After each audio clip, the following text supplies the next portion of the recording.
This book was about 10 years in the making. Now, my name's Carl Rhodes, and I'm a professor of organisation studies in the School of Business and Economics.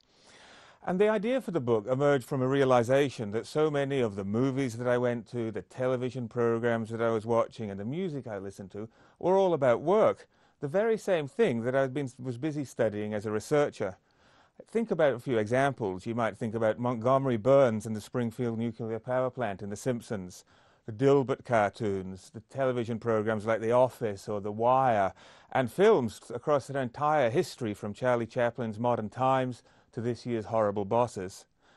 What I realized was that the popular culture that I was enjoying as entertainment was often a lot more realistic than many of the textbooks and the papers that I was reading from academic writers. In popular culture, work was depicted as a lived and complex experience rather than reduced to some abstract and simplified model. So, what I also realized was that the popular culture was very much critical about the nature of work. It's hard, really, to think of any examples of popular culture that treat working for a corporation as being a positive experience, at least in terms of working for a boss.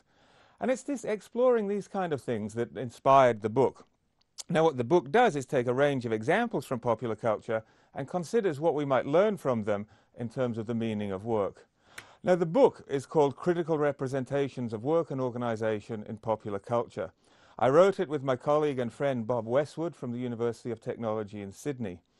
And we examine popular culture very much as a compelling and critical arena where the complex and often contradictory relationships that people have with work are explored.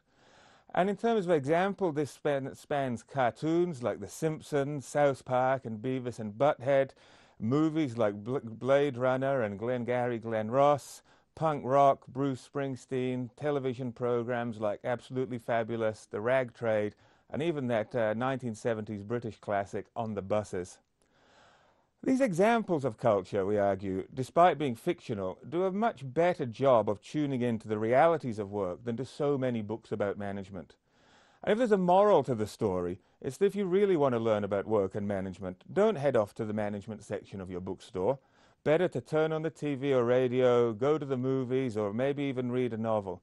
It's there that you'll find out what's really going on about work, even more than in a book like this.